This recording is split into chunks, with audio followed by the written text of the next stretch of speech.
Liftoff will start in T-minus 10 seconds. 10, 9, 8, 7, 6, 5, 4, 3, 2, 1. We have ignition. It's time! 17 seconds from Game 7 or from championship number 6. Jordan open. Chicago with the lead. Harper got a piece of it. It comes off. The Chicago Bulls have won their 6th NBA championship. Tying run at second, 2 out. Palmero over the head of Jenks. Uribe charges, throws, out! And the White Sox have won the World Series. To the far side around the 8-yard line to Hester. Under it and to the middle with the 15 to the 20, breaks free to the 25 to the 30, to the outside, 40, midfield, 40, 30 in the coast, 20, 15, Hester 5. Oh! Touchdown!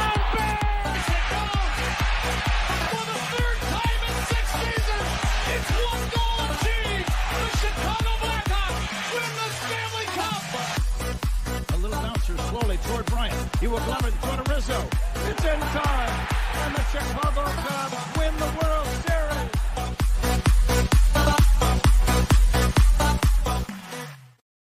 What up, what up, what up? Welcome to Shawn and Maya in the morning on this hump day edition. I'm your boy, the SuperBack, Shawn Sierra. Thanks for tuning in. If you're watching us on Facebook Live, well, then I guess you found us on Facebook. And if you're not following us on Facebook, what? Come on. Go to Facebook, type in Sports Zone Chicago. Click the like button, and now you're following Sports Zone Chicago. Simple. But wait, there's more. Go to the show's page. Go to Shawn and Maya. Like that page as well. So now you'll be liking both of those pages. Guys, if you're watching us on our YouTube channel, excellent. If you're not subscribed to our YouTube, subscribe to our YouTube channel. For real. Come on. Go to YouTube, type in Sports Zone Chicago, click the subscribe button, but also click the notification button. That's the little bell that'll let you know anytime a show from Sports Zone Chicago is going live. You get it? You got it? Good. Now, if you're watching us on our mobile app, please don't tell me you didn't know we had a mobile app. Come on, man. Get with the program. All right, so wherever you get your apps from, you go there. You download it. It doesn't matter whether it's iTunes or Google Play or Amazon or Walmart or Kmart or 7-Eleven or Zayre or Zemsky, Macy's, Montgomery Ward, Woolworth, Weebolts. All right, doesn't matter. Goldblatts, it doesn't matter. Type in Sports Zone Chicago. You download it. You take us with you on the go. So not only do you get Shawn and Maya in the morning 3 days a week, not only do you get our other live shows throughout the week, and not only are they archived there like they are on Facebook and YouTube, but I'll tell you what, we give you a slew, and I mean a slew of articles thanks to my man Clarence, Counsel the Third. Big up to Clarence for keeping you abreast of all articles Chicago sports related. If you're watching us, listen. If you're watching us on our Roku channel, I like that kind of party, baby. Listen, if you don't know, you better ask somebody because we have our own Roku channel. Yes, we do, doctor. Yes, we do. Man. Follow us on Roku. All right, so if you have a Roku television in the house, do us a favor. Download Sports Zone Chicago's channel to your television. Okay, put it up there next to the big boys, Netflix, Hulu, Prime, Max, which we were watching last night. All of us were watching it last night. Disney Plus, Paramount Plus, Stars. Oh, snap. Power starts on Friday. Yes. The final season of Power Book 2 with Tariq. Oh, man. But I digress. Put us there. Watch us on the big screen. We should be on the big screen, right? Mickey, Ficky, now. Let's see. Now, you can also tweet the show. You can tweet us at Sports Zone Shy. That's CHI at Sports Zone Shy. Now, if you want to follow me, just me personally online, you want to know what I did? Well, let me tell you what I did. I made it nice and easy for you folks. Nice and easy one handle for Facebook, Twitter, Instagram, Snapchat, and TikTok. All one handle at the Shawn Center.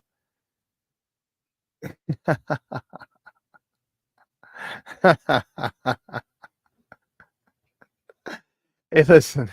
We got a great show, but I need you to get interactive. So whatever platform you're watching us on, whether it's Facebook, YouTube, or mobile app, leave a question or comment on that platform.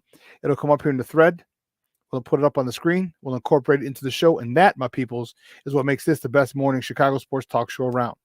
And that's you. So keep them all, baby. Keep them all coming. Questions, comments, smart ass remarks, because ain't nobody scared over here.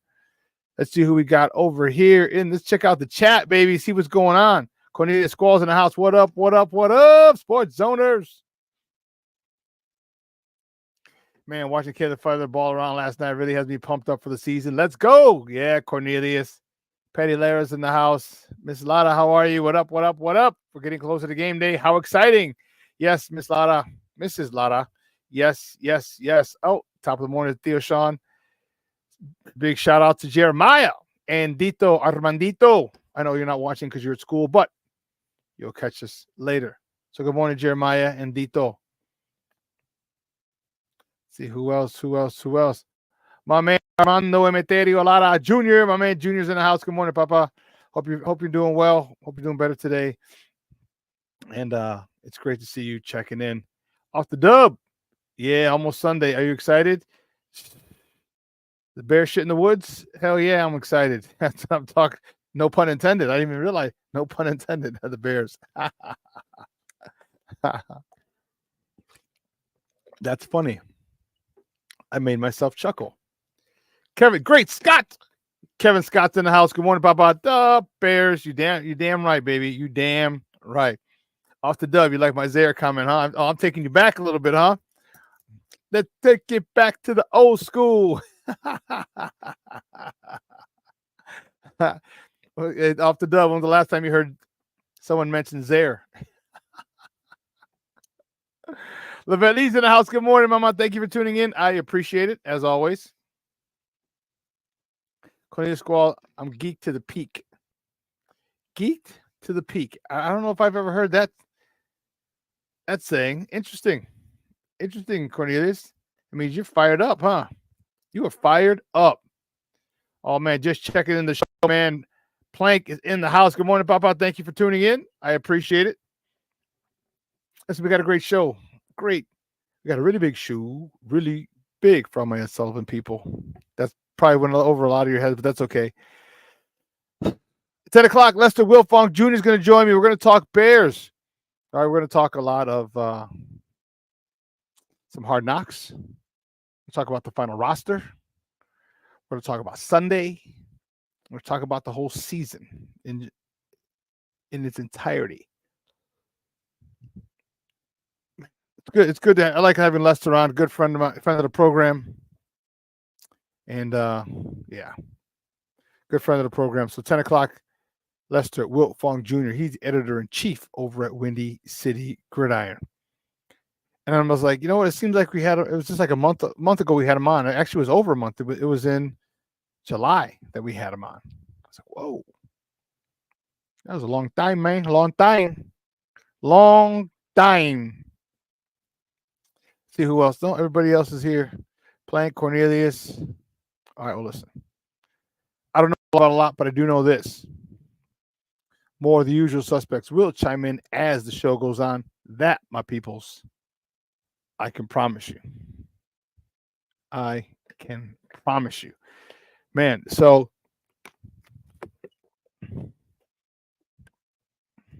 we're gonna get into the top of the morning topics. Should we start that now? You know, one of the things that got me last night, and I'm sure you all, most of you caught it, or maybe, I shouldn't say I'm sure. I'm very confident that most of you felt emotion last night when you watched, or if you watched it this morning, whenever you watched the final episode of Hard Knocks. It showed the human side. And now I've never watched Hard Knocks because the Bears weren't on it. I'm like, I don't really care. I didn't care to watch anybody else. I don't. Sorry. Not sorry. So watching when the Bears were on, I was happy. I was excited as a pig and slop, you know? And so I really liked the human side that they showed. Last week was a tearjerker with Ian Wheeler. All right, but this one, yesterday's episode, it got to me because it showed you that they also that they're people and they understand the human side of it. Ryan Poles gets the human side of it, you know?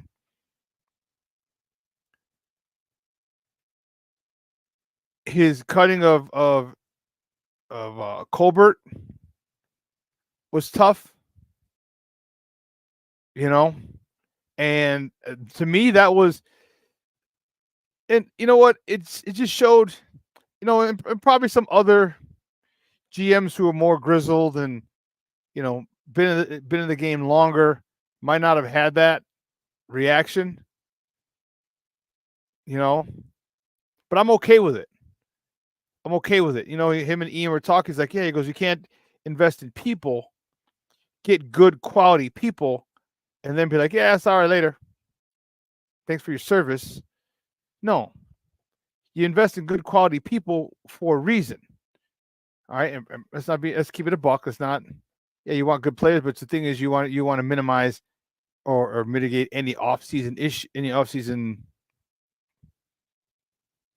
problems when you get people who are when you don't get the right type of people. Okay. And Ryan Poles has chosen. Remember, he said that already. He said, you know, we are. It's not just acquiring talent; it's acquiring the right talent. By the right talent, he meant the right certain type of people. All right, like he's definitely not bringing in any of the Cowboys from the 1990s. Not a lot of guys from the U back then would have been on his team. And also, which was really cool, is he did say, which was ironic. He's like, I got cut from this building before, so that was kind of wild, huh? Come back full circle. You know, he's gotten, you know, he got released in that building. Remember, he played with the Bears. Now his job is to crush the dreams of so many young people. Because when he got cut, remember, he was an undrafted free agent out of Boston College. When he got cut from the Bears, if you remember what they said last night, he did play another down of football again. All right, he went into the front office. He went to the, you know, he found his path. And his path wasn't on the football field. It was being a player. It was developing and constructing a championship team, a championship organization. And to this point, he's been doing a pretty good job. All right, I think he's done a great job to this point. All right, I think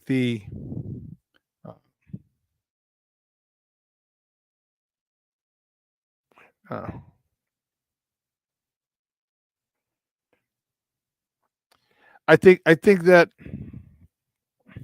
you know, people tend to gravitate toward the negative and the controversial. All right, that's just how people are. All right, for whatever reason. Okay. And when people talk about it, you always have the jamokes like, well, yeah, the Chase Claypool trade, and you're like, so you go and you bring up the, you know, one of the mistakes he made, as if no other GM has ever made a mistake.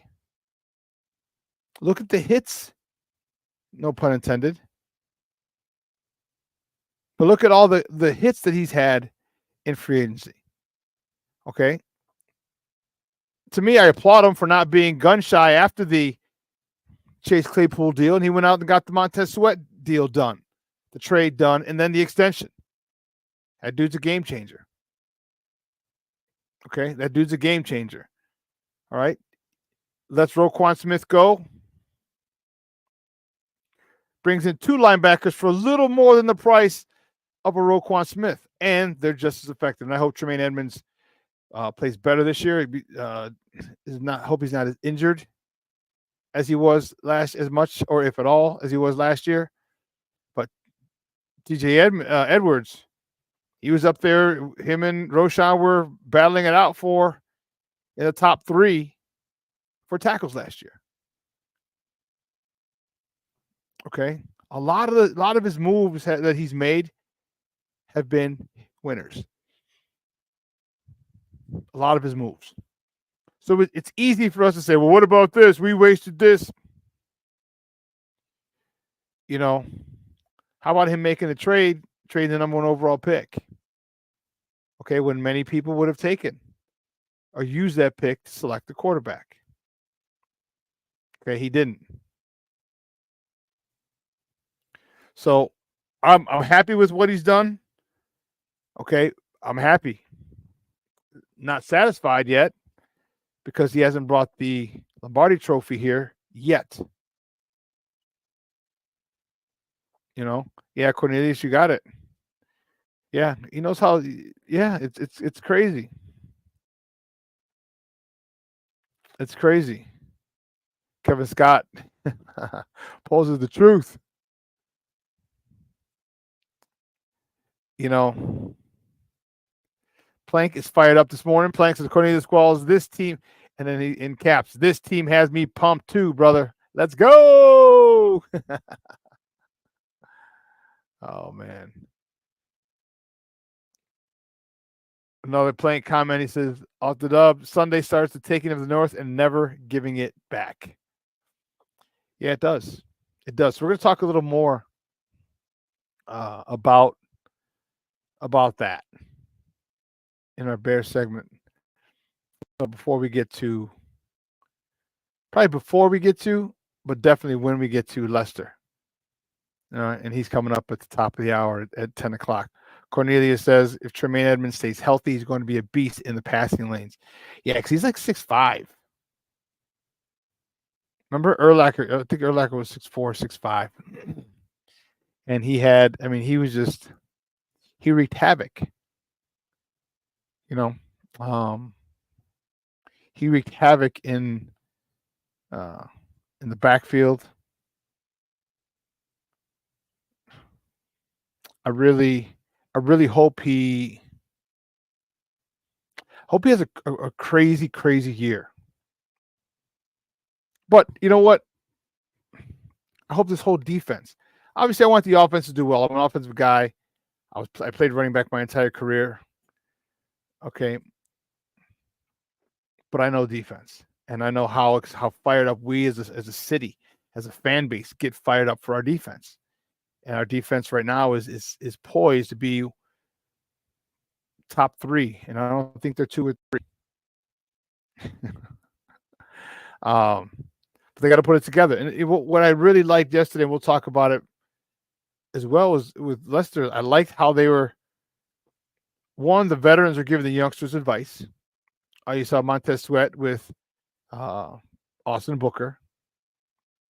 But I also loved how Jalen was talking to Rome and say, "Hey, give me some takeoffs." All right, and he was trying to read those and working on those with the rookie. That is literally, if iron sharpening iron was a person, that was that scene right there with Jalen Johnson and Rome Odunze, where Jalen's asking Rome, "Hey, give me a takeoff off the line," and he was just watching him and working with him and trying to defend him, and then they're talking it out. I mean, that is literally the definition of iron sharpening iron. And that really, really did my soul well. All right. Because it reminds me of a lot of the team that I played on. Okay. Because I've been fortunate to have on the teams that I played on have great wide receivers, have great DBs. And man, they not only would they go at it in practice and all the shit talking and all the stuff that they do like that, but they would also work on each other after. Like, hey, let me see this, let me see that. What did you do here? What did you do there? How'd you get open? How do you know what I mean? And when I see that again, I've said this ad nauseum, but I'll say it again. Like, this is what makes championship teams. The fact that you see these guys enjoying being on the field together is awesome. The fact that you see these guys really supporting each other all the way down from the starters all the way to the guys who got cut. You can tell that they love hanging out with each other. And to me, that's dope. To me, that is dope. But that's how you get the bond. That's how you get that is the foundation for championship teams. I shouldn't say that. One of the key pieces because you obviously need talent. You need talent. But you get the talent, and then all of a sudden you start building bonds with each other. Yeah, it's a whole different. The level of respect that you have for your players and love you have for your teammates makes you feel that you cannot let the team down in any way, shape, or form. And that's what I'm seeing with this team. That's exactly what I'm seeing with this team. You know. So listen, here's what we're gonna do. I don't want to just start it, do one little topic, and then we got to go to commercial. So we're gonna go to commercial. Probably about 30 seconds earlier than we should be, but that's okay. We're gonna go to commercial. On the other side of the break, we're gonna jump right into the top of the morning topics. We got a lot to talk. We have football, we have baseball, basketball, fired up. All right. So on the other side of the break, we have top of the morning topics. So don't go anywhere, folks. Keep it locked right here. Shawn and Maya in the morning on Sports Zone Chicago.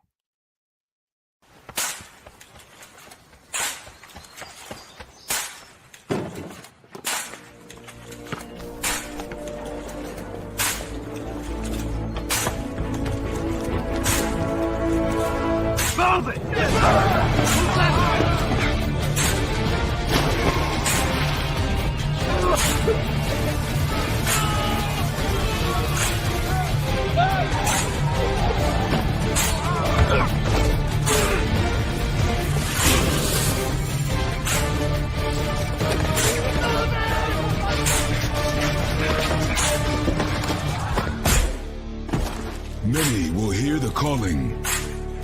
Few will earn the title.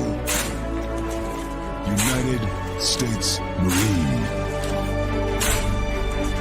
The few, the proud, the Marines.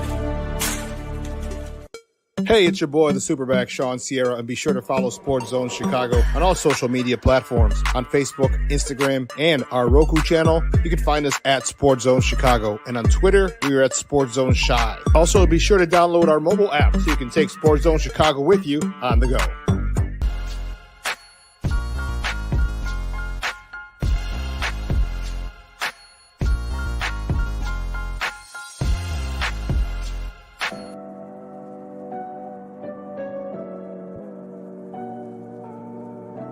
How do you take care of your mind health?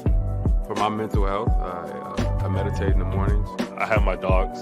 They're the best. I just find ways that help me just relax. Finding things that make me happy, like being close to my family. I meditate a lot and read books. I have hobbies outside of the game. I'm able to switch off. I'm able to turn my brain off from the game of basketball. Your mind health matters. Your mind health matters. We are looking for a few heroes, mentors, trailblazers, innovators, a passion to change lives, spark curiosity, open hearts, and awaken minds, help students answer the question, who am I? This could be your calling, but this is no job. It's the journey of a lifetime.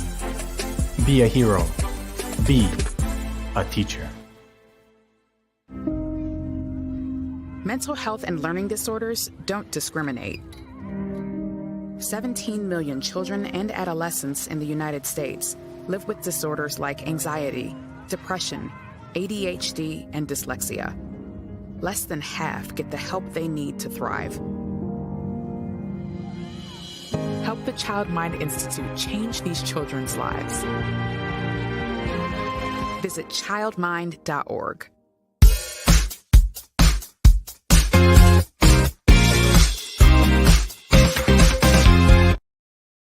To the plate. Line drive, caught out of the air. Dansby swats it to his right. The Gold Glover making the play on a hard hit. Bounce towards third, waiting on it. Paredes throws the first in time, and they get Cruz. And Kyle able to get him 1, 2, 3. Seiya Suzuki stands in. Swing and a line drive. That's up the middle, and it'll be a base hit. And a 2-out single for Seiya Suzuki. On the ground to third, Paredes up with it. Over to Bush. And Kyle. Fairly close. Oh, so they got him. ENCORE fires to first. Pick him off. They're not going to challenge this. What a play by Christian Bethencourt to get Tellez. Welcome back to Shawn and Maya in the morning on Sports Zone Chicago. Those clips courtesy of the Marquee Network. Those were your Cubbies, Cub fans. Yeah,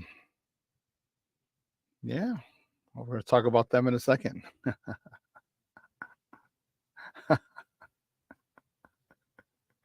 Let's just get to it. It won't come just when you want it.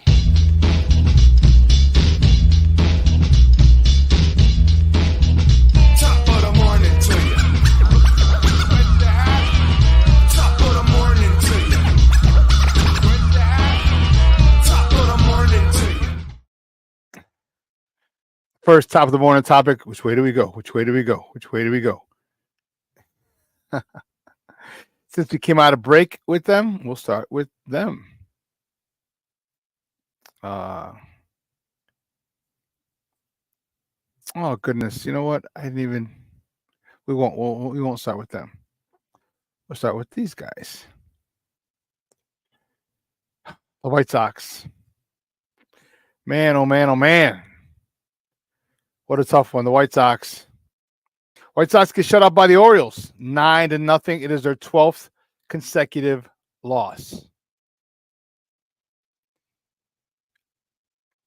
Man. The White Sox fall to 31-109. Nick Nastrini, he was on the bump. He got the loss. He's 0-7 on the season. He went 1 2/3. 1 2/3. That's it. 7 hits, 7 runs. 4 of them were earned. 6 free passes, 2 punch outs. Andrew Benintendi was 1 for 3 with a double. Was 19th. Andrew Vaughn 1 for 3. And Amaya was 2 for 3. There's not a lot to talk about when you're shut out. Not a lot to talk about at all. So it's unfortunate. It's unfortunate. 31-109.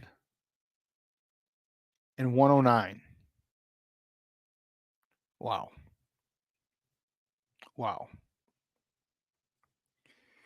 How many more games left? Sticking with that, the next top of the morning topic, the White Sox finished their series in Baltimore today.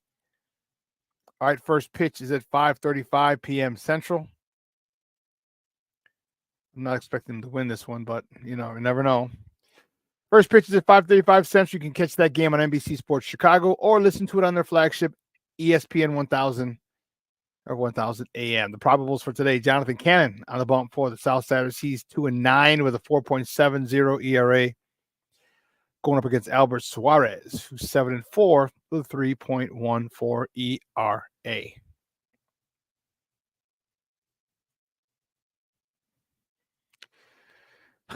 The next top of the morning topic, this is what I was laughing at. The Cubs. The Cubs also get blanked. The Cubs get blanked by the Pittsburgh Pirates 5-0. The professor was, he is having a rough year. His tenure might be up on the north side. He got the loss. He's 3-11, 5 innings pitched, 5 hits, 2 earned runs, 1 walk, 5 punch outs. Cody Bellinger was 1 for 3. Ian Happ was 1 for 4. And I talked about there's not much to talk about when there's no run scored. But you look at, it's not a bad outing for him. Just looking at the stat line, 5 innings, 2 earned runs. You need offense. His offense has been very erratic. Very erratic. Off the Dub says, Cubs balling, but maybe too little too late or too much too late. Yeah, it might be. It might be off the Dub. It might be. Yeah.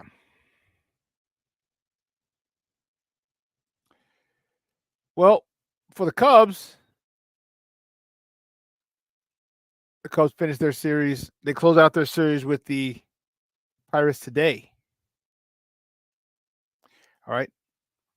Today at Wrigley Field. First pitch is at 6:40 p.m. You can catch that game on the Marquee Network or listen to it on their flagship station, 670 a.m. The probables for this game: Bailey Falter on the bump for the Pirates. He's 6-7 with a 4.41 ERA, going up against Shota Imanaga, who's 11-3 with a 3.14 ERA.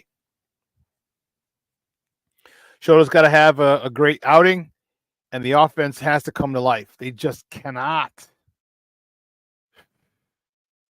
You're fighting now. You're 4.5 games out of the second wild card spot, and you can't have losses like this for the Cubs. You just can't. There's no ifs, ands, or buts. You cannot have losses like that. Not at this stage of the season. This stretch, it's imperative that. And I know they had a 6-game winning streak, if I'm not mistaken. But you can't lose. Yeah. No, they lost 2. Oh my goodness. Wow, I didn't realize they had this is the second one. Wow. Yeah, they're faltering. This is why Cub fans get so frustrated. Because you're literally making a carbon copy of last year. Okay? Started off slow. Remember, you had the same record this year as you had last year at the All-Star break. And then you turned it on. But then you missed the playoffs by 1 game. You missed it by that much. And you go back as a Cub fan, you go back and you're like, where? And you, as a fan, you try and say, okay, here's a game we should have won. Here's a game we should have won. Here's a game we should have won. Because that losing or missing out on the playoffs by 1 game, it's frustrating. It's frustrating. Really, really frustrating. Because you fought all the way back to get there, and then it's like running to catch a bus. You're late, you know it, and you see the bus pull out. You're running, you might be banging on the back of the bus. Bus driver, I'm here, which I've done. Some bus drivers stop. Other bus drivers like, F you, I got a schedule to keep. And that's what it's like. That's what it's like. Because you're thinking, man, if I would have done this, or, when you're driving, if that's the case, I'm like, man, if I would have run that yellow light, or if that dude in front of me would have run the yellow light, I would have run it too. Something like, you know what I mean? Something like that. But that's what Cub fans will do. And sit back and say, remember this game where we should have won? Remember this game where the bullpen blew it? Remember this game where the bullpen blew it? Remember that game? They start going back and forth, and it's just agonizing. Agonizing as a Cub fan. Off the Dub says, well, the other day there were only 98 people at the Sox game. This has to be a wake-up call for management. No, it's not. Oh. It was last week when they had the doubleheader. Remember, the game got rained out the day before, so they had the doubleheader the next day. So most people said that first game, there were only about 100. There were between 100 and 200 people for that first game. But you have to understand that they've done a good job of insulating themselves. The owners don't make the bulk of their money from the attendance. They don't. All right. They get their money from deals and the merchandising. That's where the bulk of their money comes in. But the White Sox have done a good job. They're always going to sell out opening day. They're always going to have a great show out for the crosstown. They're always going to have a great show out for the Yankees. This year the Dodgers were here, so you knew you had a great showing out for that. That was the only one of the game versus the Dodgers. That was the only game that they've sold out all year. The Dodgers, and then they had Mexican Heritage Night. They have another Mexican Heritage Night, which I'm going to, and I don't know why, but I digress. So they've done a good job. They know they're going to have a few games that are going to be sold out or pretty close, full crowds. And then what they've also done, which I thought is ingenious, is they have some phenomenal giveaways. Some phenomenal giveaways to the point where people will buy a ticket. Like, remember, I did this before. I'm just too lazy. They did it before. They'd buy a couple tickets and just go in and come out and go in again with the other ticket and get the other. So, and you're asking, well, how do they make money if you only pay like $3 a ticket? Well, those tickets are bought already, but from a third party, or they're the first party. We're the third party. So somebody bought those tickets already, and they're just reselling them, and they're realizing that they're trying to minimize their loss. So you got the scalpers or the ticket brokers who are buying tickets for the game. So he's making money. Again, I just want to see nobody in the stadium, in the stands, because it would be an embarrassment. I want them to talk about it nationally. Nationally, I want them to talk about this because it's ridiculous. James Ford, good morning, Papa. How are you? Thank you for tuning in. I appreciate it. King Booker World back in the place. Armando says they had bases loaded twice. I'm sorry, twice they had bases loaded and hit into ending double plays. Oh my God. I know. That pissed me off, and that's not even my team. But do you know why it pissed me off? Because my White Sox have done the same God blessed thing. Often. So I feel you. I feel you. Man, that is Kevin Scott. Kevin Scott writes, note to Cubs management, invest in a few dominant relief pitchers, please.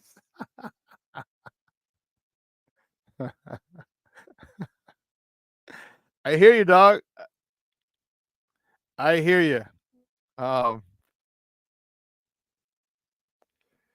Man, it's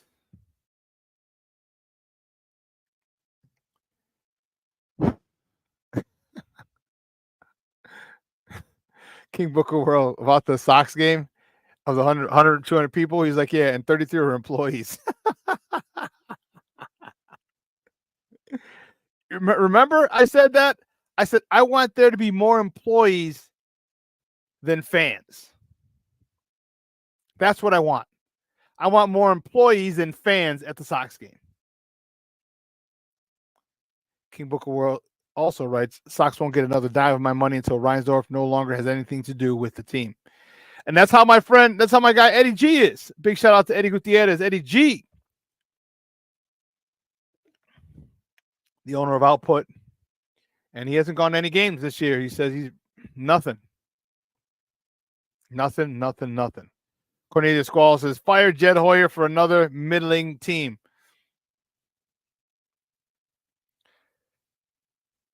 Yeah, I argue if I could. Armando says they don't deserve to be in the playoffs. Yeah, I think you can't. You should have learned your lesson last year. And I'll mind you, Craig Counsell was not here last year. However, the players were here last year. Most of the players were here last year. And you didn't think it'd be wise to start off better? You didn't think it was? King Booker World, this is freaking hilarious. King Booker World says, before the year's out, we will be able to hear the beer man yelling, beer here, on TV. He's talking about his Sox games.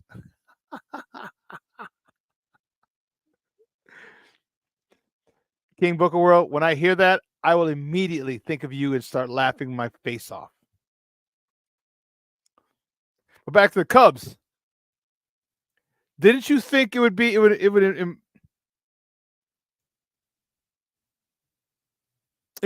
you to start off better?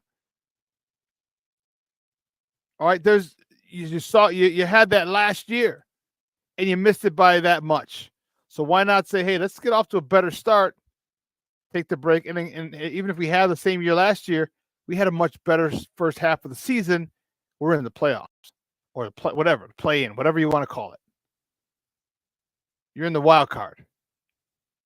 Sorry, play-ins just for the NBA.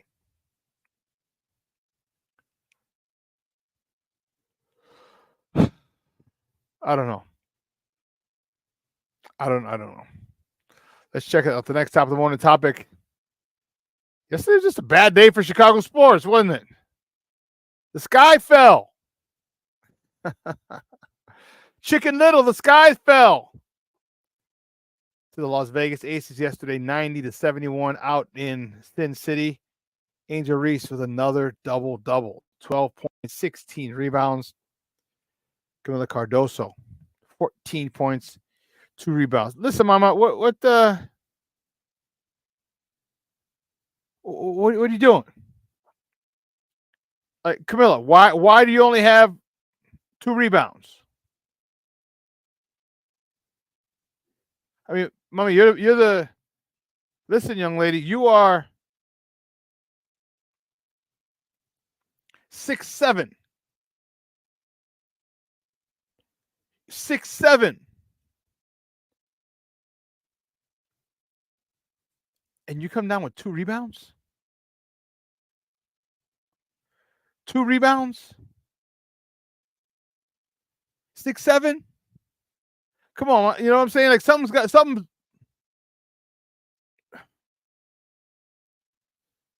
is not right there. Like you've got to be a bigger force on the boards.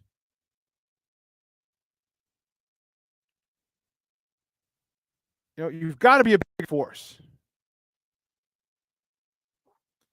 You know, Angel Reese. All right, she extended her rookie record for double-doubles to 25. She got 25 double-doubles. Camilla, we need more out of you, young lady. We need more out of you. Like you can't be 6'7" and have 2 rebounds, period.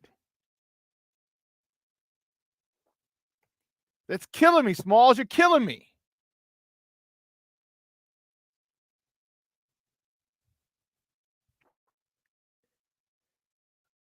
No, I don't believe Kennedy Carter even traveled with the team. Let me double check. I don't think she even traveled with the team. Cornelia Squalls asked, did Kennedy Carter play? Yeah, I don't think she even traveled. I think she's still in protocol. Yeah, Tuesday was Sky's 4th consecutive game without leading scorer Kennedy Carter, who's been in the NBA's health and safety protocol. Carter didn't travel with the team to Minneapolis or Vegas for his two-game road trip. On Tuesday, video circulated online of Carter in the hospital. Sky coach Teresa Witherspoon declined to comment on Carter's hospital visit other than to say she's doing fine. I speak with her every single day, Witherspoon said. I know nothing of a video. I'm not a true social media person like that. She's doing fine. She's recovering. That's from Annie Constable in today's Chicago Sun-Times.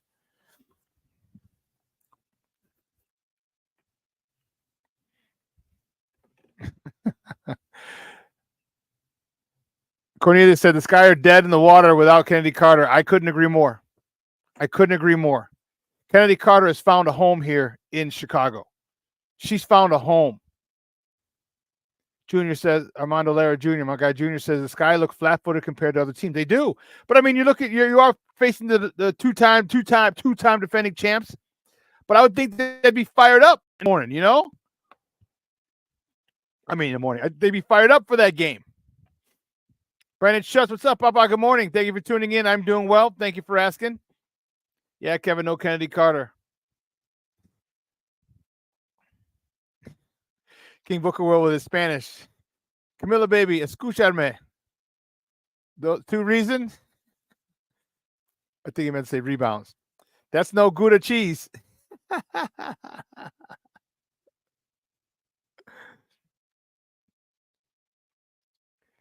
you're talking, Brandon, if you're talking about the sky, it's Teresa Witherspoon.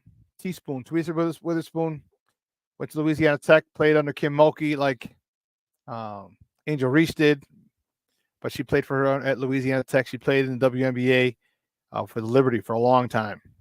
That's who the Sky's coach is. Junior Carter is in the room next to mine. Oh man, but yeah, that sucks. Like I don't know. I think they won one game since the All-Star / Olympic break. That's not good. Or as King Booker will say, that's not Gouda cheese. That's not Gouda. Well, Kevin, I agree. Kevin and Scott writes they need better guard play. I agree, Kevin. But with Kennedy Carter out, she is the heart and soul of that team. She runs it. She runs it. You know, Jason Palmer, you know, co-host here on Sports Zone Chicago of the show, of the podcast, What's Up, Cuz, was a big advocate of Dana Evans last couple seasons. And now she seems to get pushed out. Actually, Dana Evans requested a trade. She requested a trade because she's relegated to the bench. But what are you not doing? I mean, but Kennedy Carter, you know, Kennedy Carter has gotten a bad rap, a little too physical at times. If she wasn't on my team, I'd probably agree with that. But I like it. She's tough. She's tough-nosed. She's adamant. She's driven. And she's found a home here in Chicago. Do not be surprised if they extend her. Let me see what her contract is. Do not be surprised if they extend her.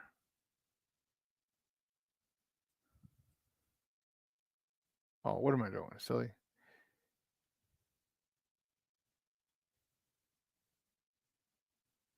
Oh, silly. Yeah, Kennedy. I hope it's not a one-year deal. We'll find out. She did. 1 year, $76,000. What? $76,000 deal, Kennedy Carter. 1 year. Don't be surprised if they extend her. King Booker World, he writes, sometimes a break can also be a bad thing. I couldn't agree more. I couldn't agree more. I couldn't agree more, King Booker World. Cornelius Squall's right. There aren't players more athletic than Kennedy Carter. No. And she's got a motor. And she's got a little edge, a little drive to her. Little, you know what I mean? I like that. We need that. I like it. I like it a lot. I'm a big fan of Kennedy Carter. She's got to come back because this guy need to get straight. It's cloudy skies right now. We need to clear it up.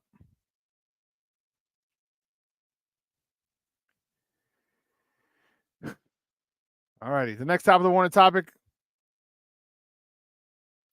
The Bears resume practice today. Today, baby. Oh, don't tell me here you go. For their opening game matchup. For the week 1 matchup against the Tennessee Titans Sunday at Soldier Field. That game kickoff is at high noon. You can catch that game on Fox 32 or listen to it on their flagship station, ESPN 1000.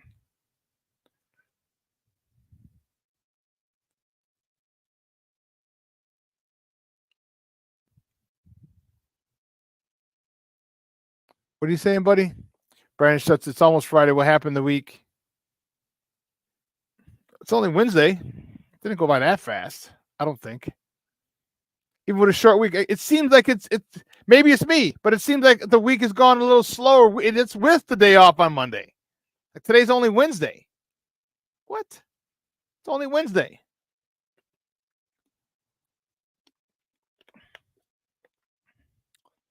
But I'm excited. We're going to talk about More about that, my man Lester Wilfong is going to join us at the top of the hour.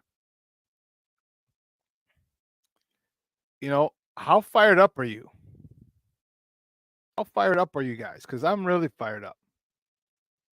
The next top of the morning topic.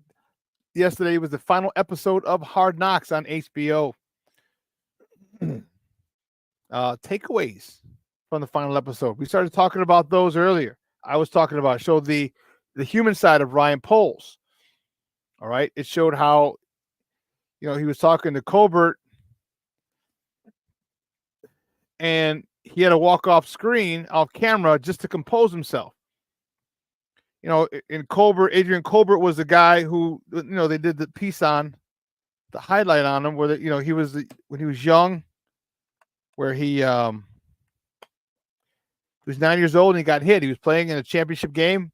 Before that, he was riding on his bicycle in his uniform and got hit by a car. Broke some bones, and was in a coma for a week or two.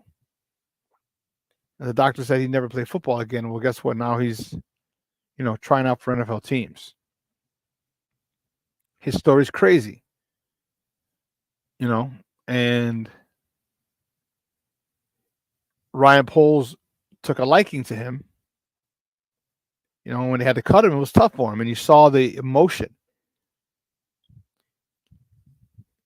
I think what it did yesterday, it really put Ryan Poles in a great light. I think the Bears, a lot of people had issues with the fact that the Bears weren't swearing, which is definitely not real football, real around a real organization. Guys swear. But the McCaskies, and believe you me, word had to come down from the top saying, hey, you know what? Let's not be swearing. And if there is swearing, let's not have that edited or put on camera. Yeah,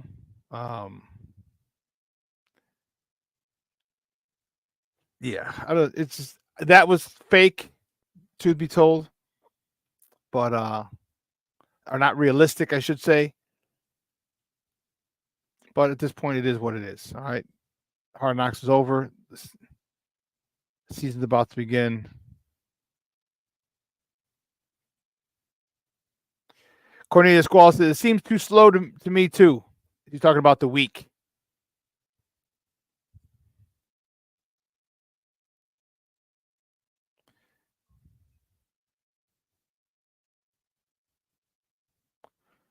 Oh, Lester.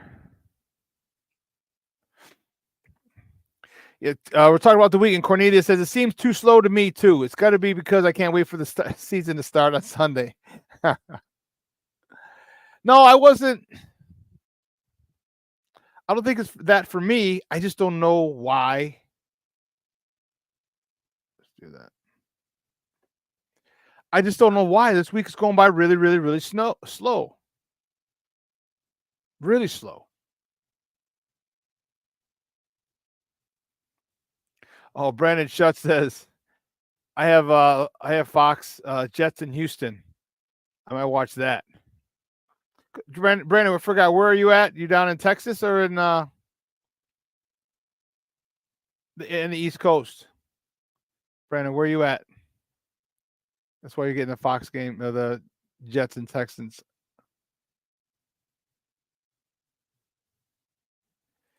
Junior says, I guess I can never be a Bear. Why not?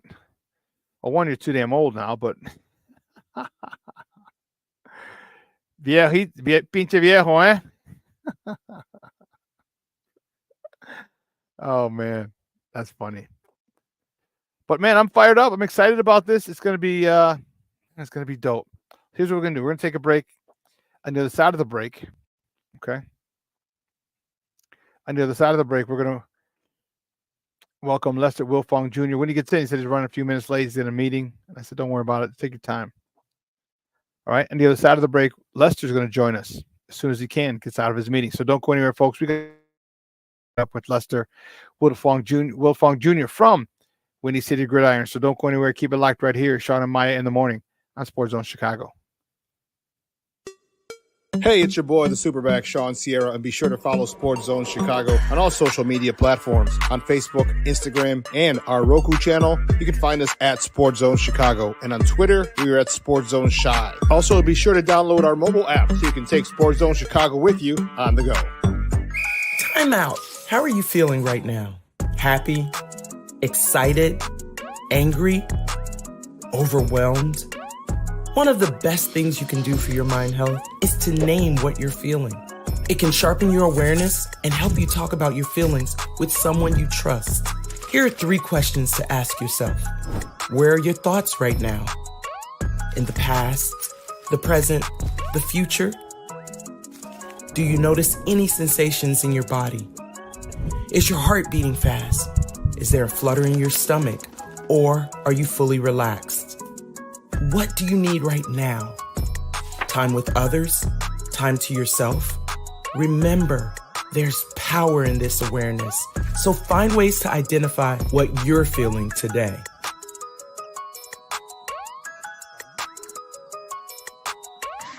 Hi, guys. Hey. Hi, Megan. Hey, Jessica. Megan, you're a tramp. Ryan Fitch told me you guys made out. Everybody knows. He said your breath smells like garbage. And he almost puked. He says you're the most desperate girl he knows, besides your mom. How many boyfriends does she have anyway? Lots? Your makeup makes you look like a clown. That zit is huge, zit face.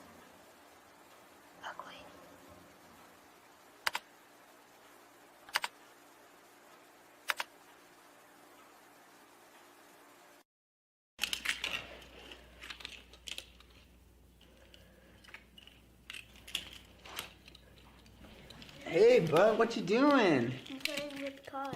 Cars? Can you show me what a car does?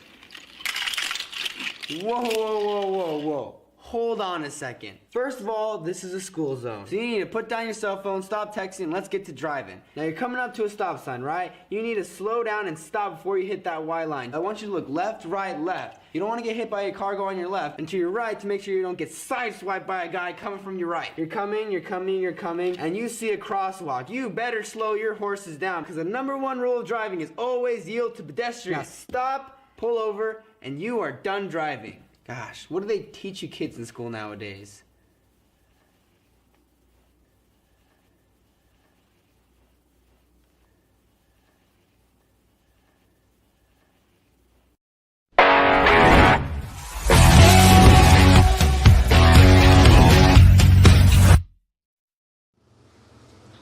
To me, it's one of the worst days of this job.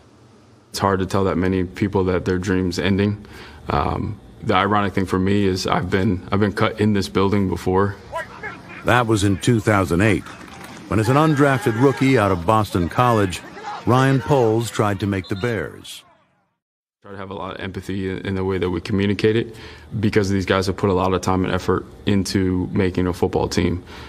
What I try to do is do a really good job giving feedback, so they at least know the why behind it, and they can continue to work on their craft and hopefully have an opportunity at some point to make a football team.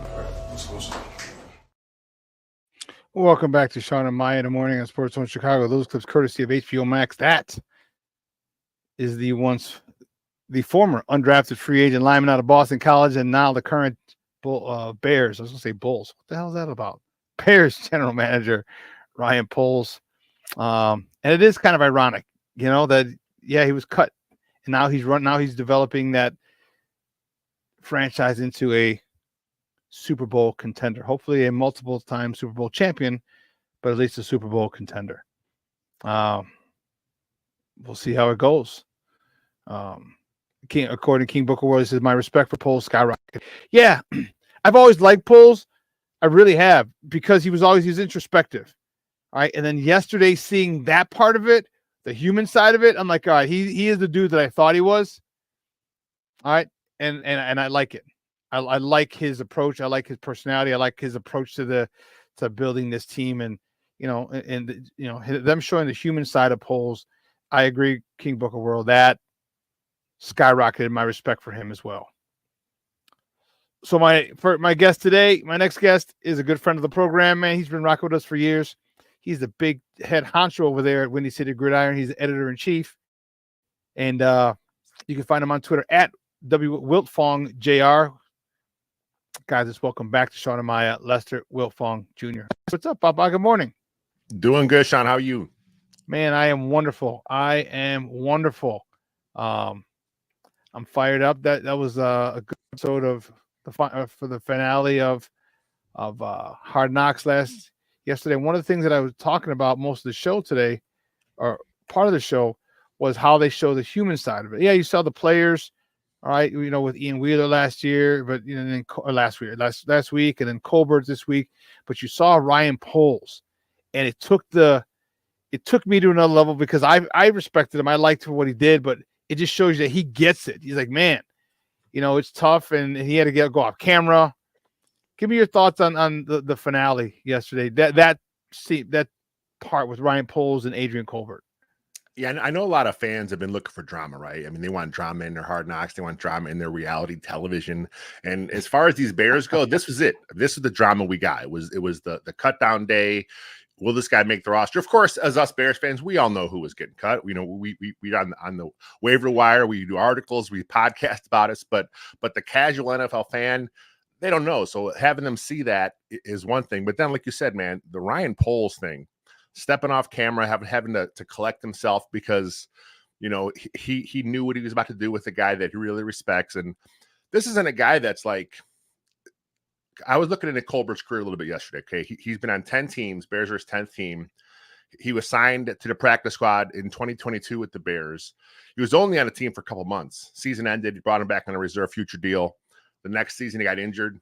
They waived him with a settlement. They brought him back again in November. So he's been probably in Hallis Hall less than a year total, but he had an impact on Ryan Poles. Obviously his teammates all care for him as well. So just the fact that Adrian Colbert will say that the Bears are his favorite organization he's played with. We're talking Patriots. We're talking 49ers. You know what I mean? Some pretty good, well-run organizations. He said this is his favorite organization. I think that's what the Bears probably wanted to get out of Hard Knocks, is having them come across as a competent, well-run organization, because, the years past, that hasn't always been the case. No, it hasn't. And you know what? This is a place that people want to come to. And I think that's what's awesome about it. Because in a place, this is a place where people are like, well, can I get one more contract? You get how many old over the hill veterans do we sign, like a Brian Cox and and a whole bunch of other people that just like they're jersey wearers, for all intents and purposes. Now you got people wanting to come here. And Ryan Poles told us he wasn't bullshitting. He said it's going to be hard to make this team. He told us that a couple of months ago, and man, truer words were never spoken. And I love the fact that it is difficult to make this team. I love the fact that the cut down day is so difficult, because now it means because you have talent. It means because you have a lot of talent. And I think that goes a long way. Talk to me about the Velus Jones situation. Did you think he was going to make it, and how effective, how productive you think he's going to be? Because he's basically like a joker type of player. I had Velus as a lock. It's the first time I looked at the roster, like way back in the offseason, because of his special teams ability. We, as fans, he's a pretty good kick returner. Okay, well, he's also a gunner. He also covers kicks. So when I looked at the snap counts and I saw that he was that guy on your roster, he was your wide receiver 6. He was your Josh Bellamy, right? He's the guy that plays special teams. He plays receiver if you need him to, but you're not counting on that. He's there for special teams. He added value this offseason with his running back ability. And yeah, he did. We heard the coach talk about it in Hard Knocks, how explosive he is. We heard Flus talk about it, how explosive he is. 4.3 speed. That's something you can't teach. We talk about it all the time. You have those God-given abilities where you can just do that. Anytime he touches the ball, he can go to the house. So he may not get a ton of touches, but he's going to have a few series here and there where he's in the game. He's going to have a few times in the game where the defense has to recognize, there's that 4.3 speed guy. We have to know what he's doing. But that's going to be tough, though, Lester. Yeah. That's going to be tough, because you want to focus on him. You better not take your eyes off of DJ Moore. Yep. You better not take your eyes off of Keenan Allen or Roma Dunze, or, you know what I mean? Like this guy, like you're worried about stars. I got to worry about this guy. I got to worry about, oh shit. And I got to worry about this fifth option who runs a 4-3. How difficult is that going to be? And how exciting should fans be? Because if you got to worry about those guys, this guy might sneak up and have like 4 or 5 touchdowns at like key moments. And that's where Shane Waldron comes into play. I mean, we talked about it a little bit in the offseason, how important he will be to kind of incorporate all the weapons, right? You talk about Moore, Allen, Cole Kmet, Gerald Everett, DeAndre Swift, Khalil Herbert, all these weapons that have been, successful in the NFL. We didn't even think about Velus Jones. And now here's Velus Jones, where he kind of showed himself what he can do with the ball in his hands. He showed the vision, he showed the cutback ability. We seen him running inside. Yeah, it was against, the reserves in preseason, but he's still showing a willingness to run inside as a converted receiver. Yeah. That's a huge thing for a running back. If you don't have the whole package as a running back, your carries will be limited. The one thing we have to see is, can he pick up a blitz? Obviously, that's what's held back some other tailbacks throughout history of the NFL.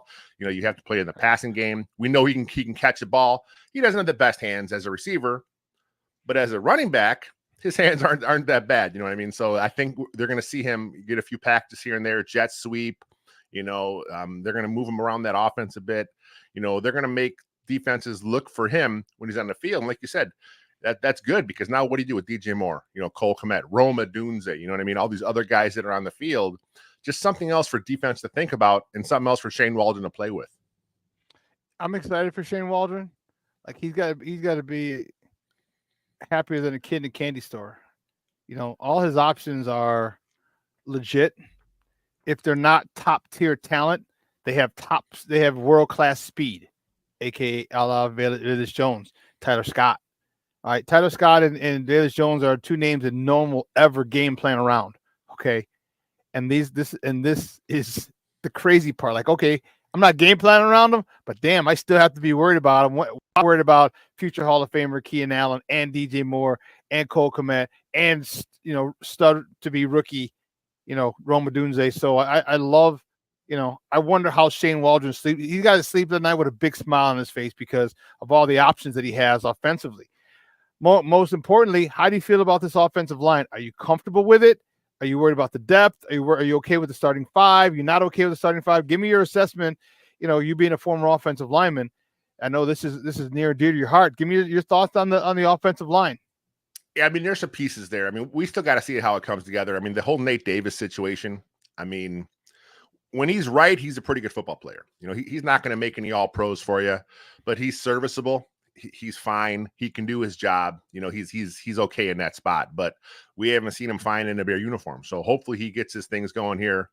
The coaching staff still are not happy with him. I mean, we heard them kind of talk about him, in last week, as early as last week, they still were talking about how, his spot's not really, locked in stone. So Ryan Bates will be back to kind of give you that super sub mentality at start. Coleman Shelton is a little bit on the lighter side. He's only 285. That's what he lists him at. He looks like a little lighter of a center. Most centers are a little bigger, So how will he hold up? I mean, good test here. Week 1 against the Titans. They have a really, really good interior of that defensive line. So we'll kind of see how they kind of play that. I'm sure we'll see a lot of double team, a lot of combo blocks, help things out, and which is good because Jenkins, at the other guard, he's good at that. And he's a nasty player. He'll look for work. He'll want to come in, he'll pop you. And then the tackles, I'm comfortable with tackles. I think Darnell Wright has Pro Bowl potential. And I've always been a fan of Braxton Jones. I just like the way he works. I like the way he goes about his business. He's a professional. He works on his craft every offseason. He understands what he is and what he isn't. And he works to kind of correct that. So I'm comfortable with the tackles. We got to see how that interior kind of comes together. Yeah, I was worried about Braxton, but I noticed last year how he gained weight, he got stronger. All right, he matched up against the bull rush much better than the year before. Still not great at it, but he's much better. And I think the one thing that people talk about is development. Well, if he continues to develop, like how can you be mad? Like this could be one of Ryan Poles' best picks.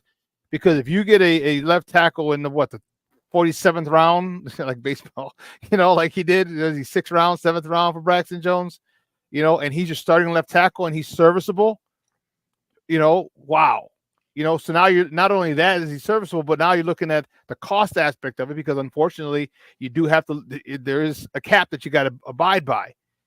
You can get him you got your left tackle for the next, I don't know, maybe 5 to 6 years before you really, really need one at a cost-effective weight. Man, that's phenomenal for him. And then Darnell Wright, I've loved him, man, since he came out. He's just a mauler. And I think I agree with you. I'm a little concerned about the two guards, Tevin and Nate Davis. Man, if Tevin could just stay healthy, that's the biggest issue. If he does stay healthy, it's a contract year for him. If he does stay healthy, how good of a year do you think he can have? Yeah, I mean, if he's healthy, if he plays, 15, 16, all 17 games, I mean, I think we're talking about a guy that can make the Pro Bowl. I think he's that good. He kind of showed that. You look at the analytics sites that do the grading, Pro Football Focus, some other ones, they always have him pretty high in the analytics there, and then you watch the film and like you said, he's got the nastiness. He is a good all-around football player. He's a little better still as a run blocker than a pass blocker, but that's not to say his pass blocking is bad.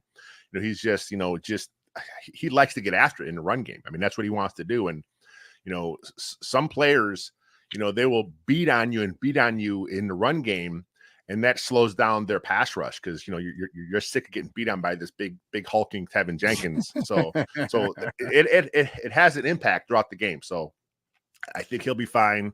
Again, like you said, it's all about the health. If he's healthy, I think he's there. And I think if he's healthy, man, I think he's going to be one of the higher paid guards in the league. Once it's all said and done. Again, it all comes back to health. If he misses a handful of games, then the Bears may want to let him go, or they may want to think they get him back on a discount. But for the player, he wants to maximize his contract, right? So he's going to probably look for the best opportunity for him. I want to be a Bear for life. I like him. I like him coming out of college. I like him. I like his mentality. I like his personality. I think he's one of those guys that you like to have in your locker room.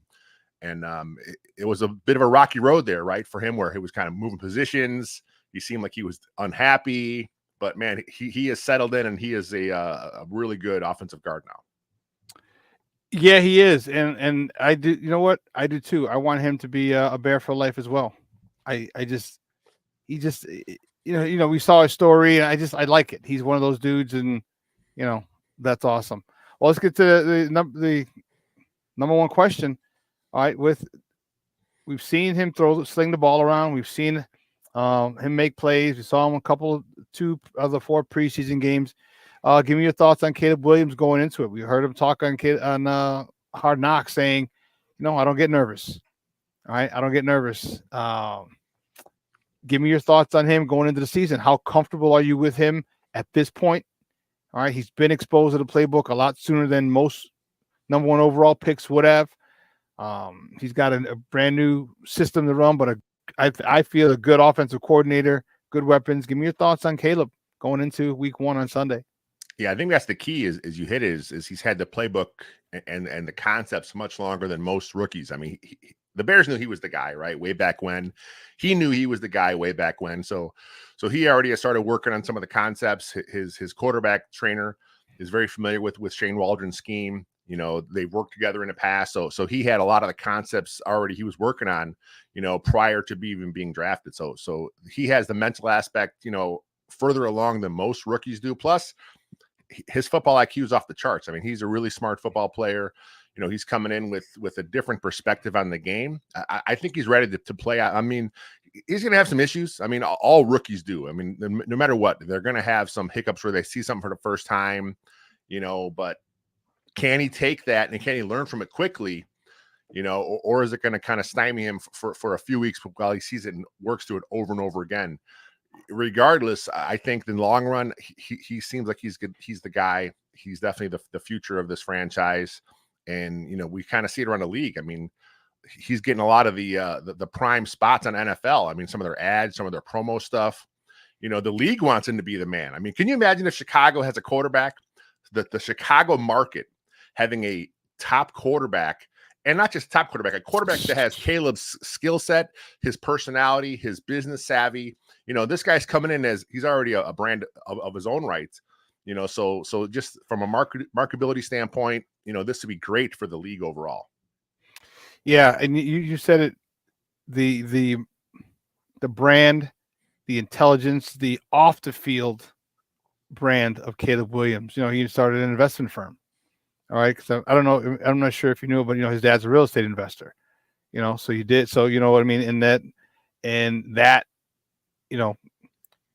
with his was allegedly around $10 million in NIL money that he's had. He's had bigger dreams. He can be a magnet. He can, if he stays here, he's going to get, and they get in a second contract, it's going to be a couple $100 million. All right. And God forbid you win the Super Bowl. We're talking, it might be the 60, 70, $80 million a year type of thing if he wins a Super Bowl, on his rookie deal. But again, if he wins a title, they're going to name the stadium after him. Probably. Let's be serious. He is going to be American. It'll be like franchise. It'll be a Caleb American Airlines Arena, or Caleb Williams Field at American Airlines Arena. Right? Yeah. There we go. Because they got to get the naming rights in there to pay him. Yeah. Out in Arlington, they got to pay that one. But yeah, he is a little different, as far as. And, because for all intents and purposes, he's been a professional for the last 3 years. NIL money is huge, and it comes with a lot of responsibility. It makes you grow up really fast, and I'm happy for him. I'm excited for him. Do you think he has the discipline, to lean on his talent, his playmakers early on as he gets comfortable with this game? Because all he saw was vanilla defenses. He didn't see a lot of different disguises and exotic blitzes in the preseason. You're never going to see that. Do you think he's disciplined enough to say, hey, let me work on the short game. We'll take shots here and there. Of course, we're not asking him to be, all hitches, but give me slants, give me curls, give me hitches, give me these. So everything is like short game. And not be a superhero, because he doesn't have to be anymore. He's not at USC anymore. Do you think his discipline holds up where he says, hey, I can just get it to these guys, they run, and those yards go on my stats too? That's the big question. We kind of saw at college his time to throw was pretty high. Obviously, he's doing a lot of scrambling because of the talent level at USC wasn't the best. His O-line wasn't the best. He was forced to kind of make plays like Superman in college. He's aware of it. He's talked about it in press conferences where he understands the talent around him. He understands he has to kind of play the point guard role and just kind of get the ball in his players' hands. So he's aware of it. That's what he should be doing. We've even heard Poles and Flus talk about it. Run the offense, and then when the time comes to do the extra stuff, then go out there and be special, right? So I think that they want him. They don't want to take that from him. I know there's been some talk about how quarterbacks passed. They coached some of the aggressiveness out of the previous Justin Fields, Mitch Trubisky. They coached it out of him. Yeah, they did. This regime doesn't seem to want to do that. They want him to be smart with the offense, but they recognize his special talent. They recognize his playmaking ability. So they want him to do that. The key is the balance, right? When do I do that? When do I have to pull, go through my bag of tricks? When do I have to kind of make a play outside the pocket? When do I have to hold on to the ball a little extra longer and hope for something to develop downfield? That's the key. Can you find that balance? I think he can, because like I said, his football IQ is pretty high. He's been kind of working through that. He's, like you said, talented offense around him. If you're a quarterback coming in and you see, DJ Moore, Keenan Allen, Rome Odunze as your top of the receivers, like you said, man, get the ball to him on a quick slant, let DJ Moore take it to the house. Those yards still count. Yep, they damn sure do. And and that's the great part about it. And guys, we're joined by Lester Wilfong. He is from Windy City Gridiron, and we're talking Bears football here on Shawn and Maya in the morning on Sports Zone Chicago. I'm excited. I'm really excited about this offense. But what I'm super fired up about is this defense. Let's go to that side of the ball. Are you okay with that D line with not having a true threat yet? Opposite Montez Sweat, we don't know what DeMarcus Walker is going to do, or Booker. That offensive line or defensive line for now. I like DeMarcus Walker. I think he's a good football player. He may never be a 10-sack guy, but he's smart. he can set the edge, against the run. He can work pretty good off stunts and stuff like that. He understands, when he sees the double team, he has to, get down and kind of hold his ground there. I think Walker's a good football player. I think we'll kind of see him kick inside a bit. And I think until another edge emerges, you're going to see, the three young guys, the guy they just made a trade for, Taylor, from Seattle, obviously Daniel Hardy, and of course, Austin Booker. They're going to run those three guys out there as the other edge, so they always have a fresh body attacking, right? I mean, these guys are all really good athletes, good speed off the edge, so I mean, if you have a chance to kind of run these guys three deep opposite Sweat, in some pass rush situations, your freshness of your player will eventually wear down, the guy on offense. We talk about it the other way around, right? Tevinjenkins, wearing on the defense. That works the other way too, man. If you're attacking the tackle with speed rush, spin, a counter inside, you're making them think with these different moves, because all these players have different parts of the game, right? They're not all the same player. Booker's really good at the long arm. Hardy's more of a speed rush guy. I haven't had a chance to look too much into Turner, but the little bit I saw, he kind of has a nice tool set too. You're always attacking with different things. That's more for the tackle to think about, right? Okay, it's Booker now. I have to remember what's Booker's go-to move. What's his counter? It's a lot of stuff that you're asking these guys to learn. And sometimes when you get a player thinking, that's when mistakes happen. I think that was a very poignant point you had there, Lester, is the different bags of tricks for each specific player.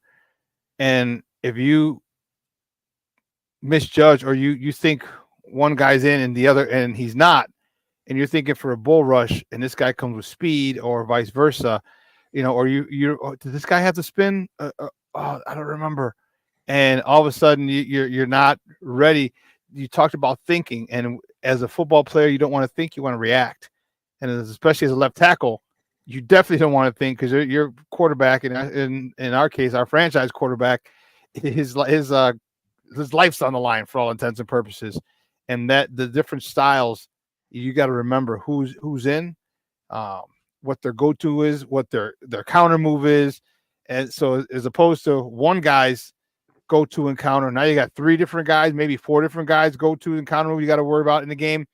And you screw up one time, and then that could be the end of it could be a sack, and worst case scenario, it could knock your quarterback out for a game, a week or two, or the season. So I love that the multiple options that the Bears have at the right tackle opposite Sweat, and to provide pressure, because who are you gonna double team? You can't double team that dude.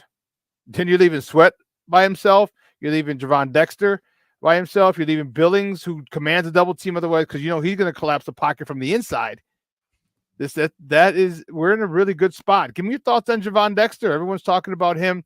If he takes the next step, he can be that dominant three tech, and this defense is predicated on a dominant three tech. Your thoughts on Gervon Dexter Jr. Before week one? Yeah, I mean, he's got obviously all the skills in the world. He's big, 6'4", 6'5", 300 plus pounds, strong. He kind of played a different technique in college. We've talked about it a lot. So he understands how to do that technique. He's still coming to his own as a three tech, as an attacker. But we kind of saw him improve last year as the year went on. We saw a little bit of him, at training camp. He was very disruptive. Obviously, it's training camp. I have to take it with a grain of salt. But he seemed to have taken to the new role. The Bears trust him. I mean, the Bears didn't bother addressing that position at all in the offseason. Right? Like, nope. They like Dexter. They drafted him to be that guy. They saw enough out of him as a rookie in the offseason. I mean, if they didn't like his development, they could have made a move, right? I mean, we kind of saw him go out and they made two trades to kind of bolster the depth. Yep. But there were guys out there that could have went after. They didn't think Dexter was going to be the guy. They could have made a move. I think they trust Dexter. I'm excited to see what Dexter does. And the one thing I noticed this year, a little bit in camp, and I've talked to other people that saw the same thing, is they're not flipping their tackles. They're not flipping three tech, one tech. They're kind of letting them kind of stay where they are, right, left, similar to what they're doing at safety. And I think that works good with Dexter because he has the strength to play the one tech. Billings, maybe not as explosive, obviously off the ball, but he's quick enough. I mean, he can kind of disrupt things too as a three tech. So it'll be interesting to see if that carries over into the season, if that was just a wrinkle they're kind of playing with during camp a little bit. But yeah, this D line as a whole, a lot of potential.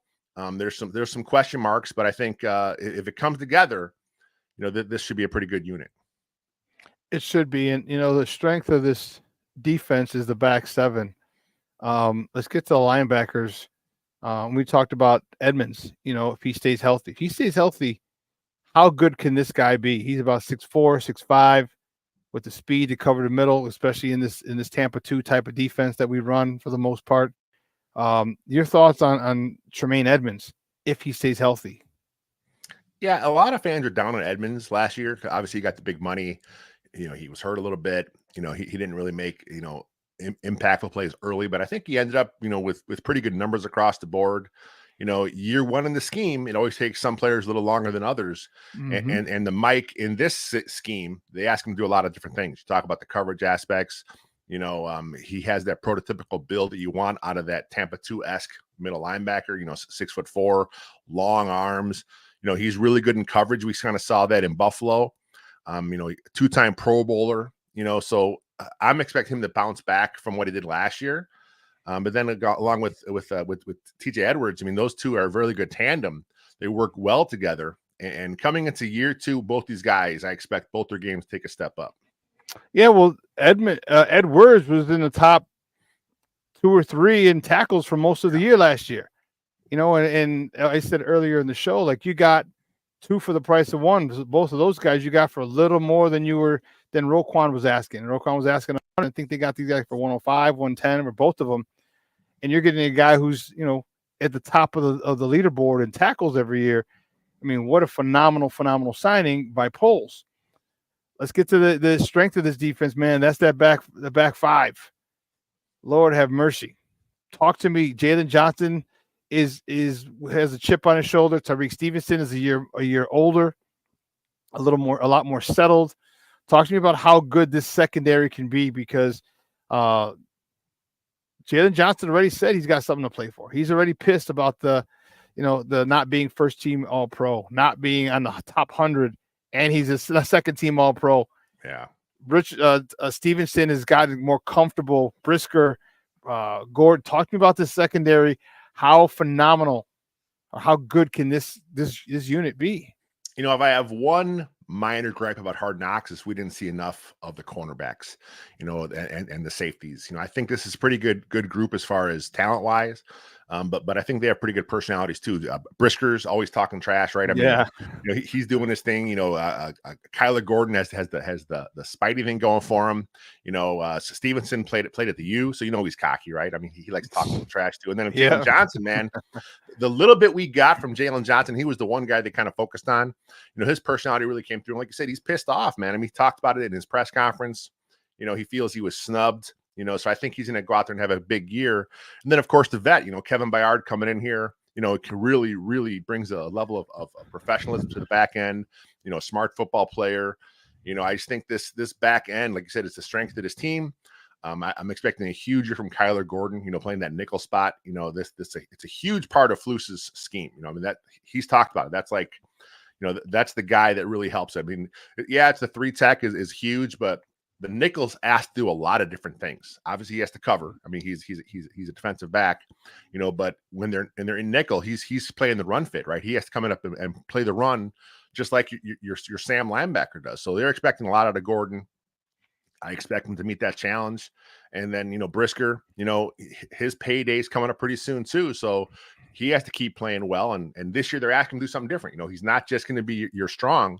Like you talked about earlier, he's right, left, right? They're going to try and disguise coverages by not letting them, tip where they're lining up.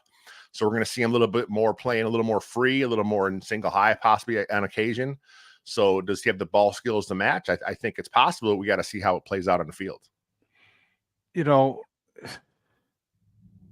When Ryan Poles drafted those 2 DBs, his first 2 picks, what were your thoughts? Like, you got after a corner who's not even the true outside, is the inside maybe, but you don't know where he's at, and a safety. Give me your thoughts when he drafted these guys a couple of years ago. Yeah, when I was thinking back, at the time, I wasn't overly high on them. I liked them as football players, but I'm like, me, man. I want some big guys. I want the trenches, right? Address the lines. If you're in a rebuild, right, then you got to start building up front. So at the time, I was like, man, I wish they could have done a different direction. but the more you get into Gordon, you like his game. You see how Flus envisions him as your nickel. You realize the importance of it. Okay, I understand that pick. But Brisker kind of had a rocky rookie year. He kind of bounced back last year, in and out of the lineup with a few minor injuries here and there, but he still played I think 15 games. I mean, it wasn't like he missed a ton of time. He just kind of left the field a few times. So as fans, we that's in our mind, right? Oh, he's down again. On Twitter, it's always, Brisker's hurt again, right? And he went out for a player who came back in, whatever it was. So I think Brisker's going to be good there. Overall, man, I think both these guys, I mean, they have that potential to earn that next big contract for the Bears. I hope they do. I hope they do. I hope they make it a big time problem, because that means we will have really would have stepped up. This team would have been really just shut down. Like some people in the comments, he talked about the no-fly zone. I like it. I think that's appropriate for this group. And I think that this team has the attitude. Talk to me about this defense in as a whole. Do you think that they realize that they're going to be counted on, that they're probably going to have to carry the load a little bit until this offense kind of gets in sync? And then I have a second question after this one.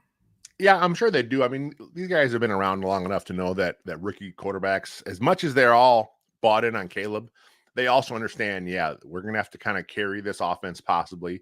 And if they don't, that's great. That's awesome. But I think they all of the mindset where, let's get in it. Let's get after it. Let's create some turnovers, which is something that Flus preaches anyway, right? He always wants the takeaways. So I think they realize that's something that they'll have to do early. But then, man, once this whole thing is working with real good synergy, the offense feeds off the defense feeds off the offense. Once you have a full, total team, that's when you start talking, this is going to be a legit playoff contender year in, year out. Can the easier part of the first half part of the schedule, let me ask you, let me put it this way. How long do you think before this offense clicks? This first 9 games, 10 weeks, 9 games, there's not a lot of teams that can really exploit us. There's a couple, don't get me wrong. You got the Rams, you got the Texans. We don't know about with the Colts and Richardson. Is he going to have a really good year because he had a chance to watch a redshirt year? We don't really know about this Tennessee Titans team, because you got Callahan now, and are they going to really step up? But how soon do you think that this offense can start to hit stride, start running on all cylinders? Yeah, I mean, that's the key, right? The early season, some of these games are on paper, at least you're like, these guys, this team should be able to be pretty good. That's why a lot of analysts have them predicted to be 9, 10, maybe 11 wins, because they see the early part of the season. They figure, hey, they'll get a little bit of momentum. It'll carry over. They'll win a couple games late. They probably shouldn't, but yeah, I mean, I talked to our guys that run the Texan site, right? I asked them, when did you know that CJ Stroud was the guy?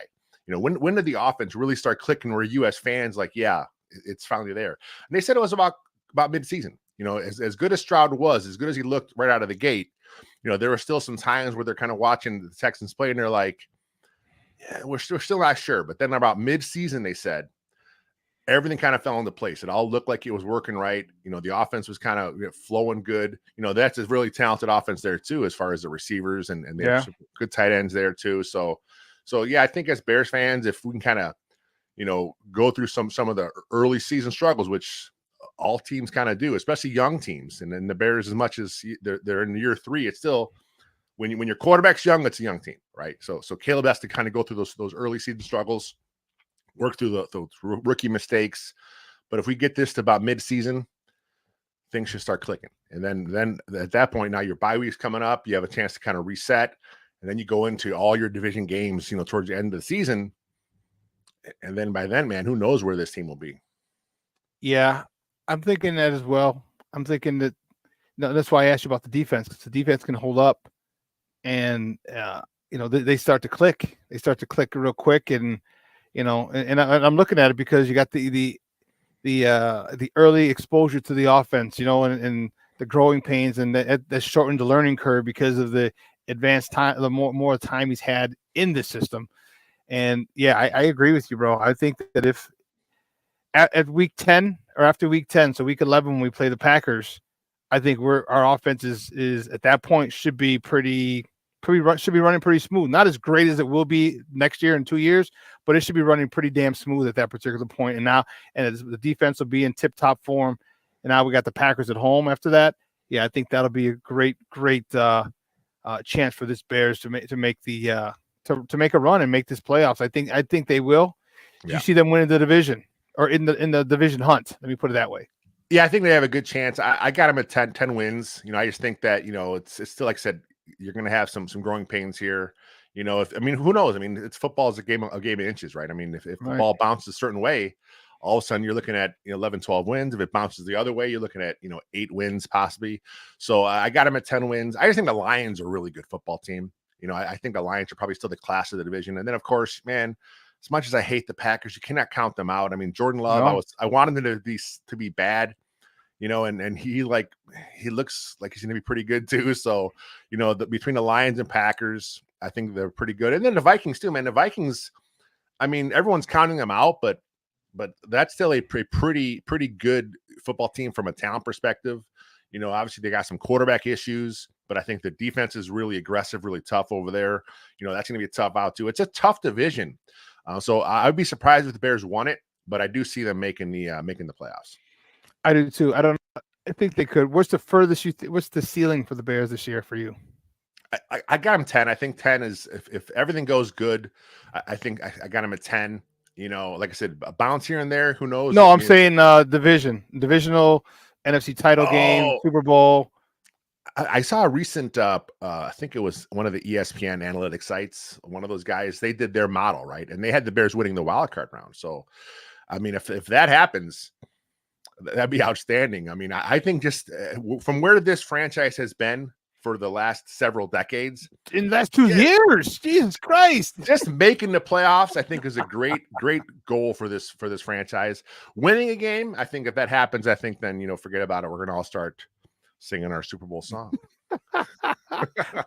I agree. Lester, great stuff, man. I appreciate you every single time you come on, man. Do me a favor, though. Let everyone know where they can find you and your work online. Everything I write is at WindyCityGridiron.com. All our audio and podcast stuff is at Second City Gridiron. Tonight, we got a special Bears Over Beers season kickoff spectacular. That's like a 2-hour show. I'll be on, I think, at 7. So check this out on our YouTube channel. Excellent, man. Great stuff, dude. I'm fired up. Sunday's going to be a long time waiting. And you know what? I'm wondering how it's going to be. It's going to be, I'll put it this way, it's going to be rocking down the lakefront. It is going to be rocking. Hey, boss, I appreciate it, man. We will be in touch soon. Bear the freak down, baby. We should start off 1-0. Anytime, my friend. Take it easy. All righty. Guys, that's Lester Wilfong Jr. from Windy City Gridiron. Man, we're all excited about this, and it's it's a era of a new beginning. Okay, and a lot of people are excited, and rightfully so. And I can't, man.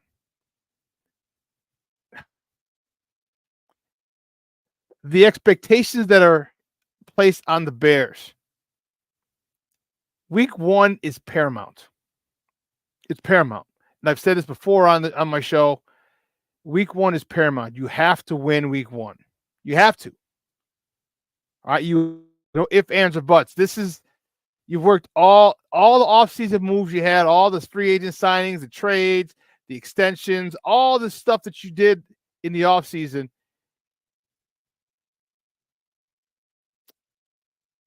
Is going to be called to the forefront this week. If you don't win this week, if you don't win Sunday, okay, all the hype, all the anticipation, you're going into Houston next Sunday, the following Sunday, 0-1 with a chance to go 0-2. What happens if this team starts 0-2? The possibility is there. All right. The Tennessee Titans, they're not an easy team. It's not a pushover. You got a brand new offensive-minded head coach in Brian Callahan. All right, Will Levis and Callahan. They might be able to do some stuff. This is why this defense needs to step up. This is why this defense needs to mark their territory. They need to go around piss around on the piece of grass like this is ours. You know how dogs do? They go in and just pee just to mark their territory. Soldier Field is ours. It is ours. Because you cannot. What is this town going to look like if we start off 0-2? How many fire Eberflus calls will sports talk radio get? Well, the signs will be in the stands. How many of those? So it's paramount. 1-1 and 0-2 are two completely different worlds. Two completely different mindsets for this football crazed city. They've got to come in here at home, beat the Tennessee Titans. Now, if they absolutely whoop them, oh my goodness. Look at this. You guys are fools. I'm ready trying to decide our first game meal choices. I'm so excited. That's from Off the Dub. And King Booker World says, I think people are giving Packers credit based off reputation. They only won one game more than we did. Yes. But if you saw the way that they finished the season, like the way we finished the season last year, all right, let's not forget that. We finished the season so much stronger than we started it. We were 0-4, remember? It was like, what the hell is going on? But now, we turned it around, just like the Packers.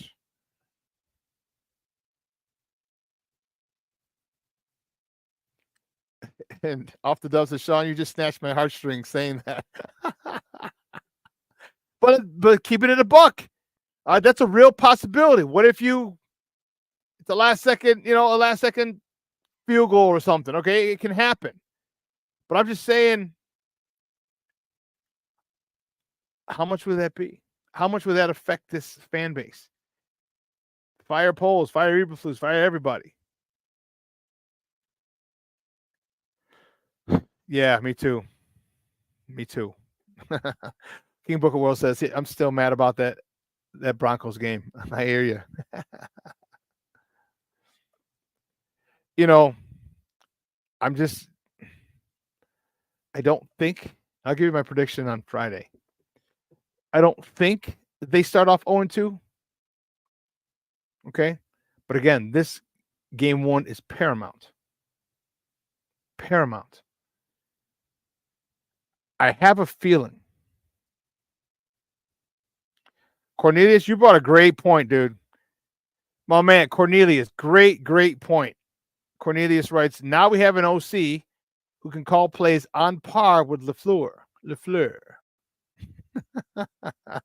Up in Green Bay. There's so many things that are right about this team. And remember, I've said this plenty of times on the show. The number one acquisition this offseason was Shane Waldron. The number one acquisition this offseason for the Chicago Bears, in my opinion, is Shane Waldron. It didn't matter if we kept Justin or if we got Caleb. Shane Waldron is a veteran offensive play caller who's going to maximize the ability of the quarterback. And let's not forget, I said the number two acquisition, the second best acquisition for this team was Eric Washington.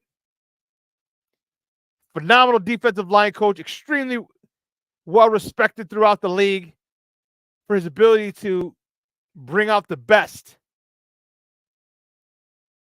in his players, in his defensive line, in his room.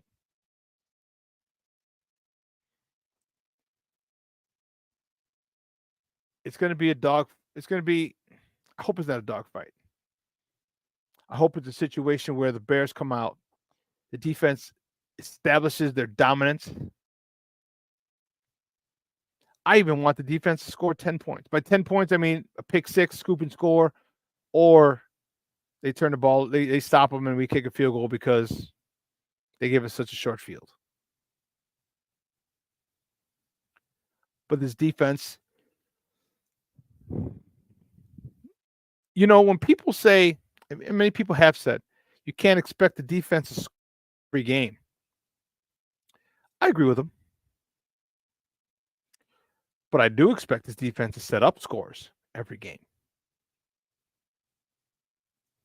I expect them to set up scores.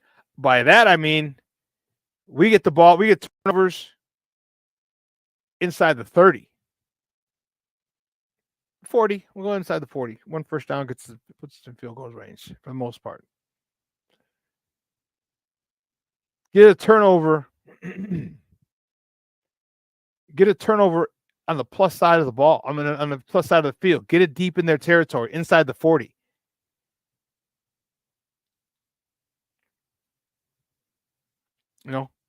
Torrey Taylor is going to be huge for us. We can pin these guys deep. Defense holds them 3 and out. We get a decent kick return, punt return. We're inside the 50. We're on plus side of the field. This is how I see this defense helping us. And I'm ready for it. And I think the thing that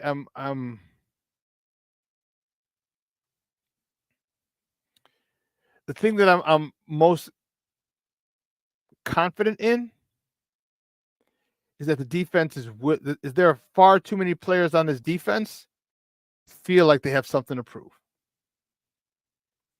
Far too many. I shouldn't, and it sounds like a bad thing. There are way too many team players on this defense that feel that have something to prove this year, and I like it. Obviously, Jaden Johnson's told you he's pissed. Okay. Gervon Dexter, is he the dominant 3 tech that we're missing?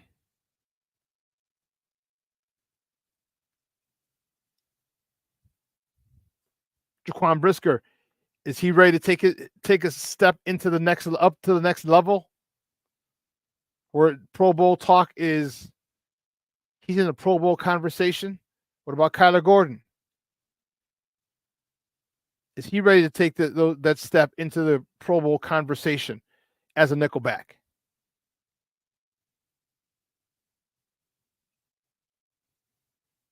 Montez Sweat signed a huge deal. Is he ready to show us it wasn't for naught?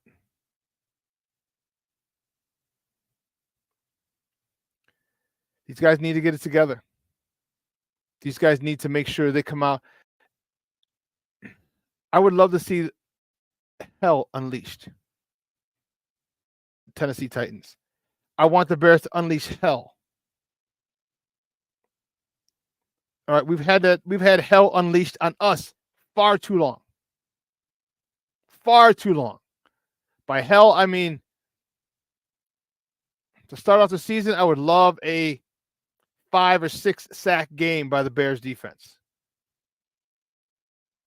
I would love a 2 to 3 touchdown pass game from our quarterback. And I would love at least 10 other pressures or quarterback hits on Will Levis. Where it comes out, you just know. If I have to drop back and pass, it's got to come out in under 2 seconds. Otherwise, I'm getting collapsed. This pocket is collapsing.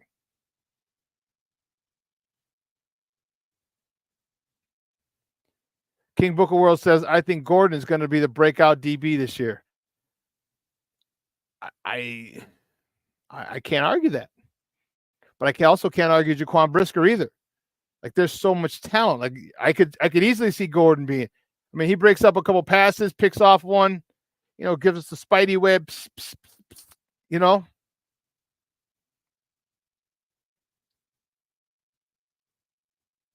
King Booker World also writes, my word for the defense this year is havoc. That's what they need to bring to every team, havoc. Yeah.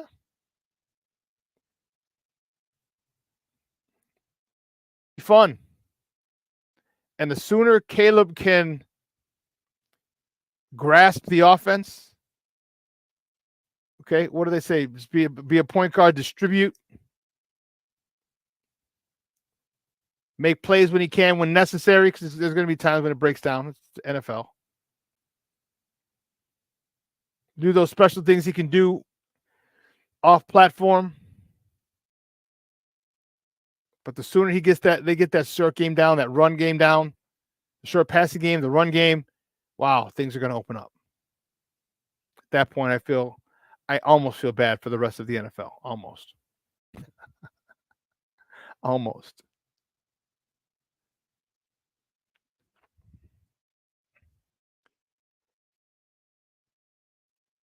I wonder if this defense understands. I think they might, but I wonder if they understand how great they can be. You can go down in the annals of one of the best defenses in Chicago Bear history, one of the best defenses in the NFL. I wonder if Eberflus just talks to them about it and how bad they, as a group, individually and as a group, want it. I can see Jalen Johnson wants it. How bad does this group want to be great? Because they're good now. They're really good now. But there's a distinct, or I should say, there's a distinction between very good and great. Do they want to be great? We're going to find out. We're going to find out on Sunday.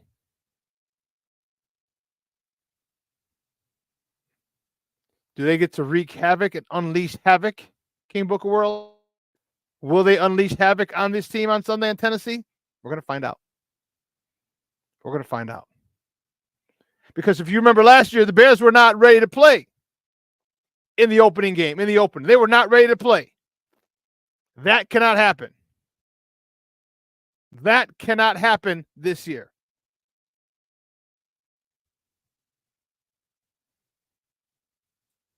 Eberflus has to do a great job of coaching them up, getting them ready. And I think it'll be easier because of the motivation of this defense.